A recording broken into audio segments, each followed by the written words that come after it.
bhava and prema. We have to reach this level, or we cannot get to the ultimate goal of pure devotional service. The way Rupa Goswami uses the term, or ecstatic love. The way Rupa Goswami uses the terms, that means the ultimate goal. Uttama adhikari. There are three levels of devotional service.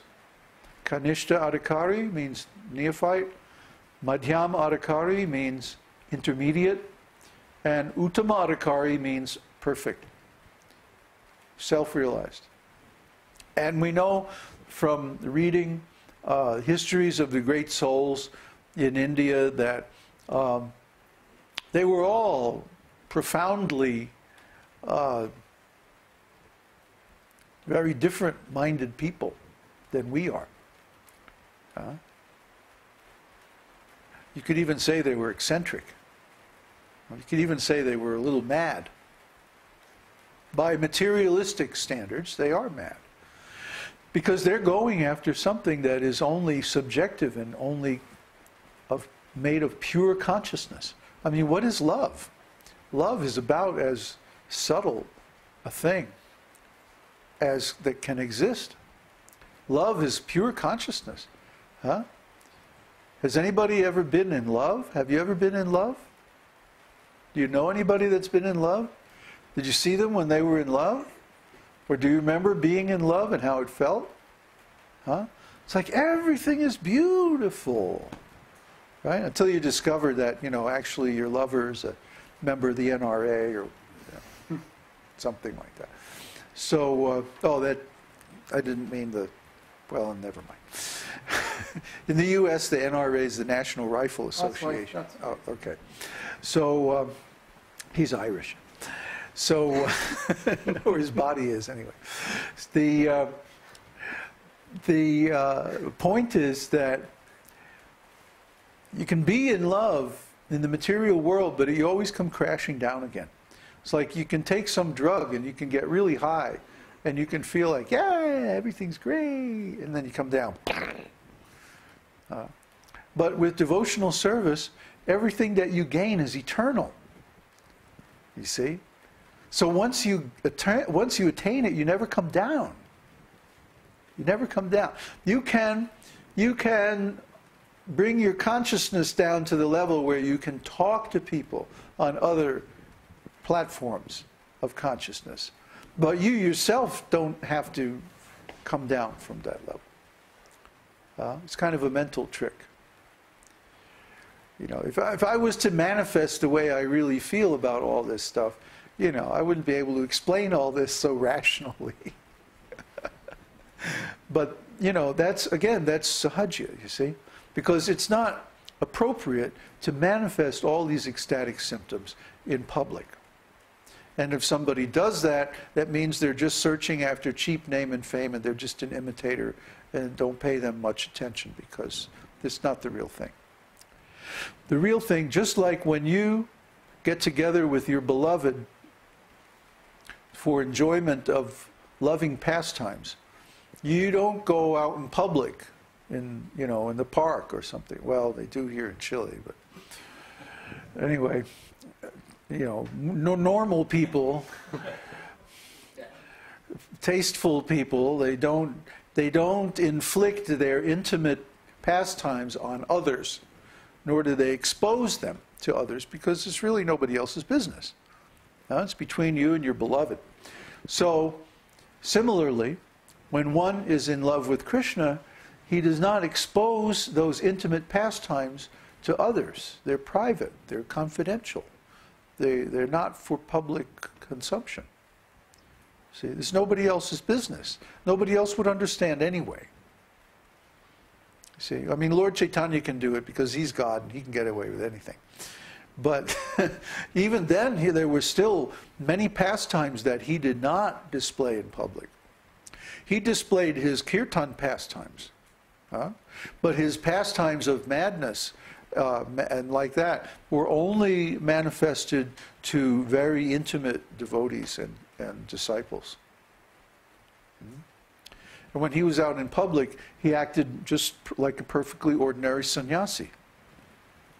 See?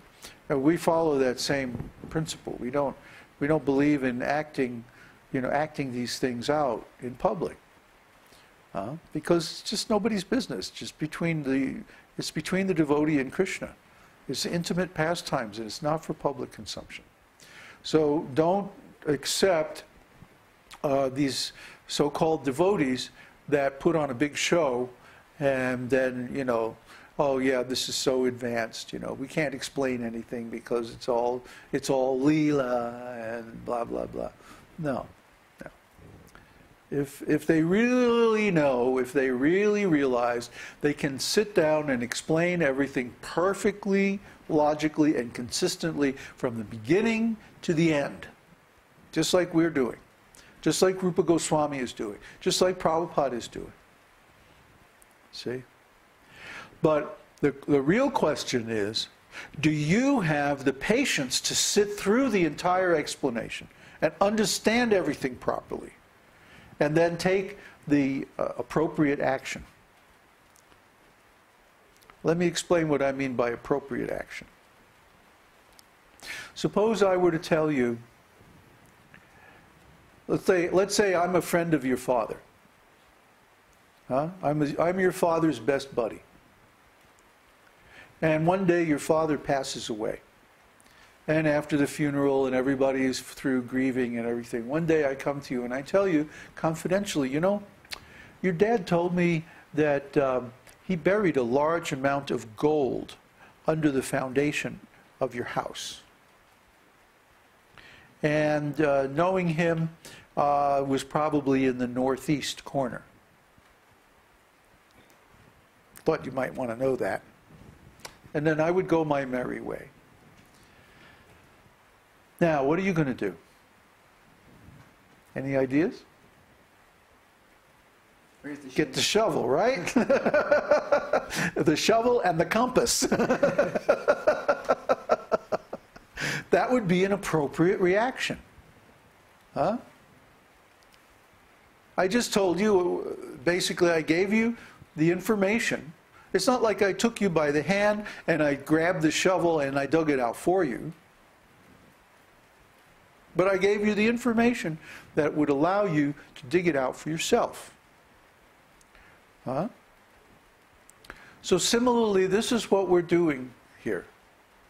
I can't attain devotional service or pure love of Krishna for you. I can't give it to you. It's Krishna's role to give it because it belongs to him. It's under his power. He only gives it to people that he really trusts and who he's very satisfied with. Okay? So what we're doing is we're giving the instructions. We're saying there's a great fortune, a great treasure, and it's buried in your heart.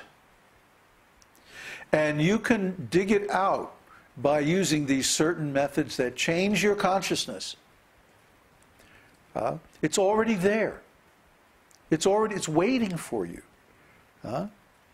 It's your inheritance from your father, your spiritual father, God. If you really want this inheritance, here's what you have to do.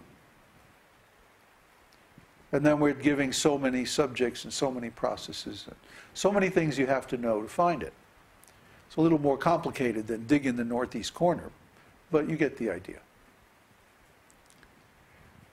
This is why we're going over Nectar of Devotion. This is why we're going over Śrīmad-Bhāgavatam. This is the purpose of all these instructions.